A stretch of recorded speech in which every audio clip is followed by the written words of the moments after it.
Wer so einen Katalog zu DDR-Zeiten sein eigen nennen konnte, hatte sicherlich so eine Art Kommerzschmetterlinge im Bauch. Schließlich war man nur noch 4 Wochen vom Objekt seiner Begierde entfernt. Die Rede ist vom Katalog der Genex Geschenkdienst und Kleinexporte GmbH. Sie wurde auf Anordnung der DDR-Regierung am 20. Dezember 1956 gegründet. Das ist auch wahrscheinlich der bekannteste Weg, wie die Autos in die DDR gelangten. Das Unternehmen veröffentlichte einen Katalog mit dem Titel Geschenke in die DDR, aus dem Bürger der Bundesrepublik Waren bestellten und mit D-Mark bezahlen konnten. Diese wurden dann direkt an die Verwandten und Bekannten in die DDR geliefert. Um die Sache etwas näher zu betrachten, habe ich mich mit dem wahrscheinlich größten Genex-Sammler, Gerrit Kummerle, getroffen, um über die Genex zu reden und was es sonst noch für Wege gab, wie Autos aus dem Westen in die DDR gelangten. Genex kennt vielleicht noch jeder von damals, war ein Unternehmen, was in der DDR gab, wo man für Westgeld von der Verwandtschaft aus dem Westen alle möglichen Waren kaufen konnte. Es gab einen Genex-Katalog, wo vom Schokoriegel bis zum Einfamilienhaus alles erhältlich war. Auch Fahrzeuge. Vorteil war, man musste nicht 14 oder 18 Jahre auf einen Trabant oder Lada warten. Die Dinger waren für Westgeld innerhalb von 4 Wochen verfügbar. Es gab auch verschiedene Fahrzeuge, die normal über den IFA-Vertrieb eingeführt worden sind. Das waren zum Beispiel 5.500 Citroën GSA Pallas, es waren 10.000 Golf 1 und 10.000 Mazda als Beispiel. Und die wurden ganz normal für Ostmark verkauft. Wenn eine 4-Takter-Anmeldung zuteilungsreif war, wo man einen Lada bestellt hatte, wurde man dann halt gefragt, wollen Sie in GSA Pallas haben, sofern man die 38.500 Ostmark übrig hatte, oder eben für einen Golf damals zwischen 23.000 und 25.000 Mark. Und dann hat man eben einen Golf gefahren, sofern man sich nicht gescheut hatte dann vor diesen Ersatzteilproblemen, die sich vielleicht irgendwann ergeben hätten. Mangels fehlender Devisen ging die DDR-Regierung auch hin und wieder Tauschgeschäfte, sogenannte Kompensationsgeschäfte ein. Auf diesem Weg wurden zum Beispiel 10.000 Volkswagen Golf beschafft. Das Auto gehört zu diesen 10.000 Golf, die 1978 in der DDR eingeführt worden sind. Es war ein Kompensationsgeschäft, die teilweise die DDR mit irgendwelchen Waren bezahlte. Und es wurde in Wolfsburg das Planetarium mit DDR-Technik versehen von Carl Zeiss.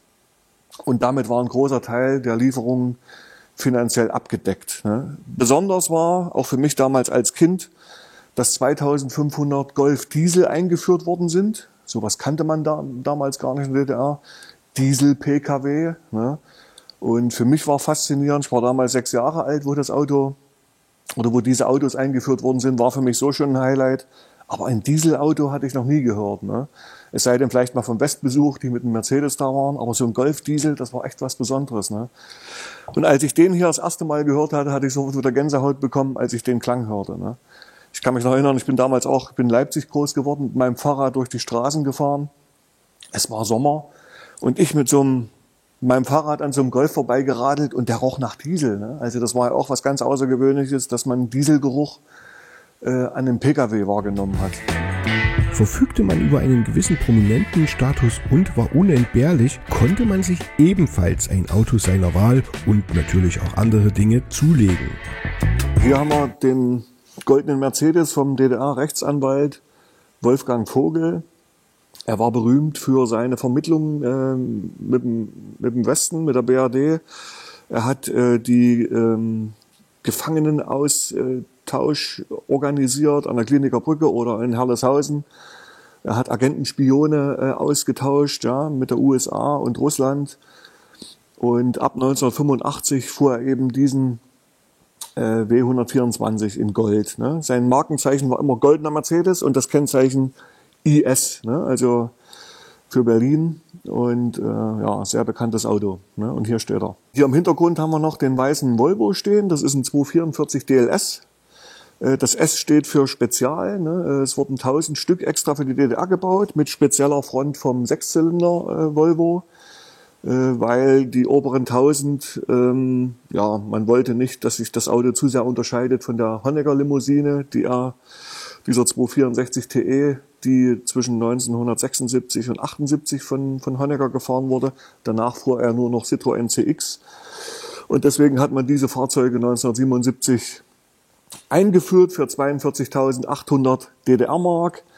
Und die waren wohl innerhalb 24 Stunden ausverkauft gewesen. Ne? Also besonders prominente, Karat, Pudis, Achim Menzel und so, ne? Wolfgang Lippert, die hatten so ein Auto gehabt. Ne? Und ich kann mich noch als Kind erinnern, wenn man so ein Auto auf der Straße gesehen hat, hat zu 50% immer irgendein Prominenter drin gesessen. Ne? Es war mein absoluter Jugendtraum. Ich weiß noch, wo ich 6 Jahre alt war, das erste Mal so ein Auto gesehen hatte, konnte ich gar nicht zur Scheibe reingucken, weil das so ein riesiges Auto war.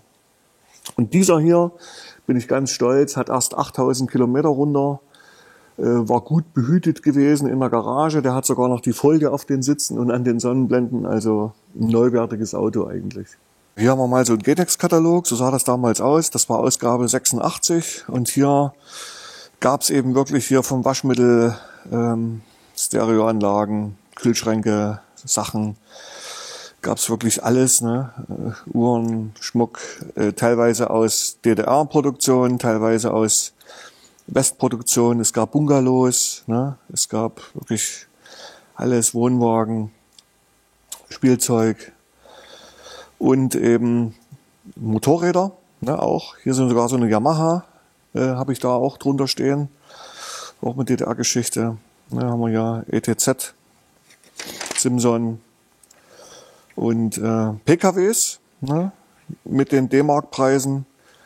Und viele fragen immer, warum wurden die Autos immer günstiger zum Jahresende hin, weil immer die Fahrzeugsteuer inkludiert war im Preis und am Anfang des Jahres natürlich dann ein bisschen teurer.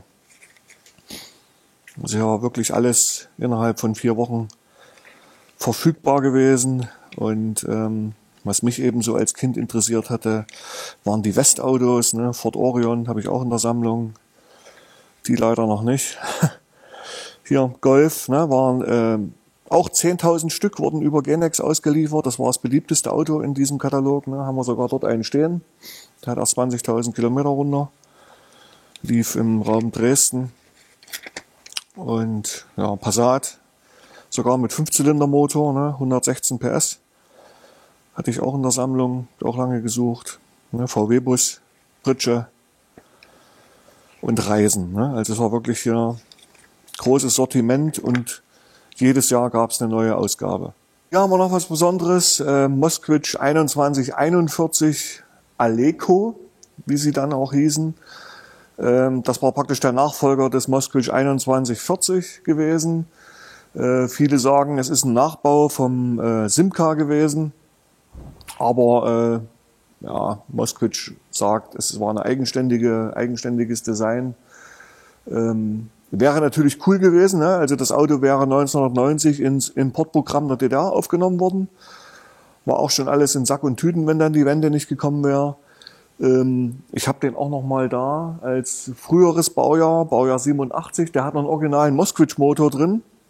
Das ist hier ein Neuwagen von 91. Und um dann praktisch nach dem Umbruch noch ein bisschen konkurrenzfähig zu sein, hat man hier einen 1600er Lada-Motor eingebaut, ne?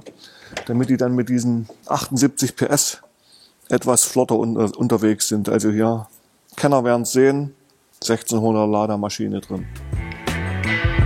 Und wie man Mercedes, Kirche und DDR in einem Satz erwähnen kann, erfahren wir jetzt im letzten Kapitel. Ja, hier haben wir mal noch was Besonderes, so, wo mein Herz eben schlägt. Lustige Geschichte dazu. Ich suchte hier für den Katharina Witt-Golf so ein VW Gamma-Radio. Die sind mittlerweile wirklich teuer geworden. So 400-500 Euro für ein gutes Teil. Das war mir irgendwie zu viel. Dann bin ich zu so einer Autoverwertung gefahren nach Leipzig, weil ich dachte, die haben vielleicht irgendwie noch eine Kiste, wo die Radios sammeln. Bin dorthin gefahren, hatten leider kein Radio. Und da stand ein Tor offen dort auf dem Gelände und da guckte so ein bisschen Trabant und Simson so mich an. Dachte ich, gehst du mal rein in das Tor. Da war wie ein kleines Mini-Museum, so 3, 4, 5 Autos und ein bisschen Simson und MZ und ein paar Kinderwagen und so. Und da drehe ich mich rum und sehe diesen Mercedes stehen. Und ich habe den sofort erkannt. Der hatte Plastikspiegel dran gehabt, die es früher im Intershop gab.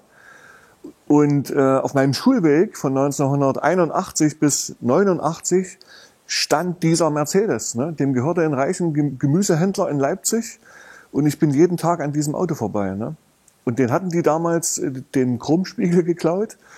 Und weil es natürlich in der DDR keinen Mercedes-Spiegel als Ersatz gab, hat er im Intershop sich Plastikspiegel geholt. Ne? Und genau daran hatte ich den eben erkannt.